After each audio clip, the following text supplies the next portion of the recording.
வணக்கம், நான் உங்கள் வில்லேஜ் இன்வெஸ்டர். நம்ம சேனலை நீங்கள் பார்த்துட்டு வரீங்க. ஃபஸ்ட்டு இந்த வீடியோவை நல்லா முழுசாக பாருங்கள், ஸ்கிப் பண்ணாத முழுசாக பாருங்கள். நம்ம சேனலை சப்ஸ்கிரைப் பண்ணுங்கள். இது ரொம்ப ரொம்ப முக்கியமான வீடியோ, ஓகேங்களா?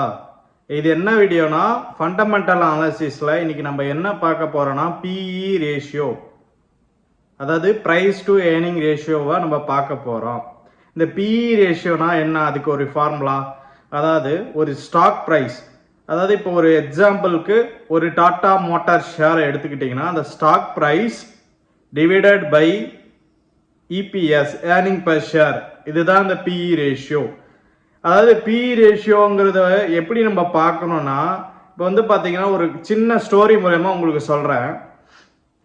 ஒரு கம்பெனியோடைய ஸ்டாக் ப்ரைஸ் வந்து பார்த்தீங்கன்னா 100 ரூபா விற்கிது. அது ஏர்னிங் பர் ஷேருங்கிறது பார்த்தீங்கன்னா, அதாவது 10 ரூபா. நீங்கள் 100 ரூபாய் போட்டால் உங்களுக்கு 10 ரூபாய் லாபம் அப்படிங்குது. அந்த பர்சன்டேஜில் பார்க்கும்போது பார்த்தீங்கன்னா உங்களுக்கு எவ்வளோ இருக்குன்னா 10, அதாவது 10 பிஇ ரேஷியோங்கிறது வந்து 10 வருது உங்களுக்கு. அதாவது இப்போ இதுவே ஒரு 20 எப்படி கணக்கு பண்ணா, 100 ரூபா போட்டு ஒரு 5 ரூபாய் எடுக்கிறேன்னு வச்சுக்கிங்களேன். 100 ரூபா போட்டு ஒரு 5 ரூபா எடுக்கிறீங்கன்னா அப்போ 20 பிஇ ரேஷியோ வருது. அதாவது நீங்கள் 100 ரூபா கொடுக்குறீங்க ஒரு கம்பெனிக்கு, அது வந்து பார்த்தீங்கன்னா உங்களுக்கு 5 ரூபா தான் பெனிஃபிட் கொடுக்குது. அப்படிங்கும் போது இந்த பிஇ ரேஷியோங்கிறது வந்து நீங்கள் கரெக்டாக பார்க்கணும். 20க்கு மேலே இருந்தால் பிஇ ரேஷியோ வந்து பார்த்தீங்கன்னா ஓவர்டு வேல்யூ. அதாவது 20க்கு கீழே இருந்ததுன்னா 20, 15, 10 அந்த மாதிரி இருந்தால் அண்டர் வேல்யூ, ஓகேங்களா? சரிங்க, இந்த பிஇ ரேஷியோ வச்சு மட்டும் இந்த ஸ்டாக்ஸுங்கிறது பார்த்தோன்னா வாங்கிடலாமா கேட்டிங்கன்னா, கண்டிப்பாக பிஇ ரேஷியோ மட்டும் வச்சு நீங்கள் இது பண்ணக்கூடாது. இப்போ ஒரு சில கம்பெனி வந்து பிஇ ரேஷியோ அதிகமாக இருக்கலாம். இப்போ வந்து நிறைய பேர் வந்து இன்வெஸ்ட் பண்ணிருக்க பிஇ ரேஷியோ அதிகமாக இருக்குது. அப்படின்னா என்னன்னா, இந்த பிஇ ரேஷியோங்கிறது வந்து இப்போ 40 இருக்குதுன்னு வச்சுக்கேன், அந்த கம்பெனி வந்து ஃபியூச்சரில் வந்து அது இன்க்ரீஸ் ஆகும் அப்படின்னு வாய்ப்பு இருக்குங்கிறதுக்காக நிறைய பேர் இன்வெஸ்ட் பண்ணுவாங்க. அப்படி இன்வெஸ்ட் பண்ணும்போது பார்த்தீங்கன்னா அந்த ப்ரைஸுங்கிறது ஏறும். அப்போ பிஇ ரேஷியோங்கிறது அதிகமாக காமிக்கும் உங்களுக்கு. அந்த இதை கால்குலேட் பண்ணி பார்க்கும்போது உங்களுக்கு பிஇ ரேஷியோங்கிறது அதிகமாக காமிக்கும். அப்போ வந்து நம்ம வாங்கலாமா வேண்டாமான்னு யோசிப்போம், கரெக்டா? அதாவது பிஇ ரேஷியோ மட்டும் வச்சு நம்ம முடிவு பண்ணிடக்கூடாது. அப்போ என்ன பண்ணணும்னா, அந்த சுச்சுவேஷனில் நீங்கள் வந்து பார்த்தீங்கன்னா செக்டர் பிஇ ரேஷியோ, ஒரு உதாரணத்துக்கு சொல்லலாம் டாடா மோட்டார்ஸ், அது கம்பெனி என்ன கம்பெனி? வெஹிக்கிள் கம்பெனி, இவி செக்டார். அப்போ அது கூட எது அந்த ஈக்குவலான இருக்கிற கம்பெனியை பார்க்கணும். அதாவது அசோக் லேலாண்டு, அதுக்கப்புறம் பார்த்தீங்கன்னா பஜாஜ் ஆட்டோ, ஹோண்டா, இந்த மாதிரி கம்பெனியோடைய மொத்த அதை வெஹிக்கிளுடைய PE ratio, sector PE ratio எவ்வளோ இருக்குதுன்னு பார்க்கணும். செக்டார் பிஇ ரேஷியோவுக்கு கீழே கம்மியாக இருந்ததுன்னா ஒரு நல்ல ஸ்டாக்ஸ், ஒரு அண்டர் வேல்யூ ஸ்டாக்ஸ், அப்போ அதை நம்ம கன்சிடர் பண்ணலாம் அப்படின்னு நீங்கள் முடிவு பண்ணிக்கணும்.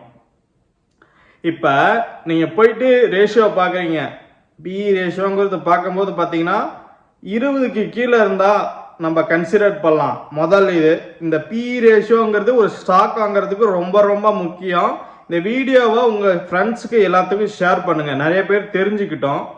இந்த 20க்கு கீழே இருந்ததுன்னா 10, 15, 5 அப்படின்னு இருக்கும்போது பார்த்தீங்கன்னா இந்த பிஇ ரேஷியோங்கிறது வந்து ஒரு நல்ல ஸ்டாக்ஸ், ஓகேங்களா?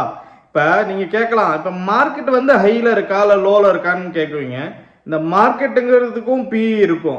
இப்போ மார்க்கெட் பார்த்தீங்கன்னா ஒரு இப்போ இந்த சுச்சுவேஷனில் பார்த்தீங்கன்னா 21 பிஇலேருந்து 22 பிஇ இருக்குது. நான் பார்க்கும்போது நேற்று பார்க்கும்போது 22 பிஇ இருந்தது.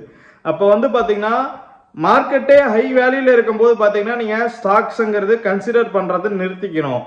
எப்போ மார்க்கெட்டே லோ பிஇயில் இருக்கும்போது நீங்கள் கன்சிடர் பண்ணீங்கன்னா உங்களுக்கு ப்ராஃபிட்டுங்கிறது நிறைய கிடைக்கும் ஃப்ரெண்ட்ஸ், ஓகேங்களா? அதாவது நீங்கள் 100 ரூபாய்க்காக அந்த 100 ரூபாய் வந்து பார்த்தீங்கன்னா 100 ரூபாய் போட்டு 5 ரூபாய் கிடைக்கிறது லாபமா, 100 ரூபா போட்டு 100 ரூபா எடுக்கிறது லாபமா? 100 ரூபா போட்டு 100 ரூபா எடுத்தா 1 பிஇ ரேஷியோ, அதாவது share price divided by earnings இல்லையா? இப்போ 100 ரூபா போடுறீங்க ஷேர் பிரைஸு, ஏர்னிங்ஸ் எவ்வளோ? 100 ரூபாய். அப்போ பிஇ ரேஷியோ 1, கரெக்டா? இப்போ பிஇ ரேஷியோ 1ங்கும் போது கம்மியாக தான் இருக்குது. இதுவே 2னா இருந்தால் ஷேர் பிரைஸ் வந்து பார்த்தீங்கன்னா 100 ரூபா இருக்குது, அதாவது 50 ரூபா ஏர்னிங்ஸ் இருந்துன்னு வச்சுக்க, 2 பிஇ ரேஷியோ காமிக்கும். அப்போ 20க்கு கீழே இருந்தால் எத்தனை பிஇ ரேஷியோ அப்படிங்கும்போது நீங்கள் கால்குலேட் பண்ணிக்கணும். அப்போ நம்ம வந்து ஒரு 100 ரூபா போடுறோம், 20ங்கும் போது எப்படி டிவைடட் பை 20னா 5 ரூபா ஏர்னிங்ஸ் இருந்ததுன்னு வச்சுக்கிங்களேன். அதுக்கு மேலே அதாவது 5 ரூபாய்க்கு ஏர்னிங்ஸ் 5 ரூபாய்க்கு கீழே இருந்தால் ஏர்னிங்ஸுங்கிறது பி ரேஷியோங்கிறது 20க்கு கீழே இருக்கணும். ஏர்னிங்ஸுங்கிறது வந்து 5 ரூபாய்க்கு கீழே இருந்தால் தயவுசெய்து வாங்கிக்கூடாது. பி ரேஷியோ இதை வச்சு தான் அந்த கால்குலேஷனுங்கிறது நடக்கும். உங்களுக்கு புரியறதுக்காக சொல்கிறேன், ஓகேங்களா ஃப்ரெண்ட்ஸ்? இப்படி தான் நம்ம கால்குலேட் பண்ணுறாங்க பி ரேஷியோங்கிறது. நீங்கள் என்ன பண்ணுறீங்கன்னா ஒரு ஸ்டாக்ஸ் வாங்கும்போது ஃபஸ்ட்டு என்ன பார்க்கணும், பி ரேஷியோ எங்கெங்கே பார்க்கணும்னா பி ரேஷியோ முதல்ல ஒரு ஸ்டாக்ஸ் எடுக்கிறீங்க, பி ரேஷியோ 20 கீழே இருக்கான்னு பார்க்குறீங்க. அதுக்கப்புறம் பார்த்தீங்கன்னா செக்டர் பி ரேஷியோ 20 கீழே இருந்துன்னா ஓகே, நல்ல ஸ்டாக்ஸ் முடிவு பண்ணிட்டோம், ஒரு இதில் பாஸ் ஆகிடுச்சு. ரெண்டாவது இது வந்து பார்த்தீங்கன்னா இப்போ ஒரு இதில் 10 இருக்குது, செக்டர் பி ரேஷியோ 5 இருக்குதுன்னு வச்சுக்கிங்களேன். அப்போ அந்த டைமில் நீங்கள் கன்சிடர் பண்ணலாமான்னா கொஞ்சம் பொறுத்து என்ன நடக்குது, அந்த கம்பெனி மேலே நிறைய நம்பிக்கை இருந்ததுன்னா, டெஃப்ரி கம்பெனியாக இருந்ததுன்னா, இல்லை பிபி ரேஷியோ மற்ற ரேஷியோஸை பார்த்துட்டு நீங்கள் அதில் கன்சிடர் பண்ணலாம், ஓகேங்களா? எடுத்த உடனே வந்து நம்ம அப்படியே ஷேரை பார்த்துட்டோமா ஒரு 100 ஷேரை வாங்கி போட்டுடலாமா அப்படின்ட்டு போடவே கூடாது. பொறுமையாக நிதானமாக ஒரு ஷேருக்கும் என்ன ஃபண்டமெண்டல் அனாலிசிஸு, நம்ம ஒரு காசை போடும்போது இந்த காசுக்கு இந்த ஷேரு வர்த்தா அப்படின்னு சொல்லிட்டு நீங்கள் செக் பண்ணணும். அதுக்கப்புறம் தான் இந்த ஷேருங்கிறது நீங்கள் பை பண்ணணும். முதல்ல இந்த பி ரேஷியோங்கிறது ரொம்ப முக்கியம். 20க்கு கீழே இருக்கான்னு பார்க்கணும். 20க்கு கீழே இருந்தால் அண்டர் வேல்யூ ஸ்டாக்ஸ். அதாவது தக்காளி கடையில் போயிட்டு நீங்கள் தக்காளி வாங்க போனீங்கன்னு வச்சுக்கங்க, மார்க்கெட் விலையில தக்காளி வந்து பார்த்தீங்கன்னா 10 ரூபா. நீங்கள் 10 ரூபா கொடுத்து வாங்குறது நல்லது.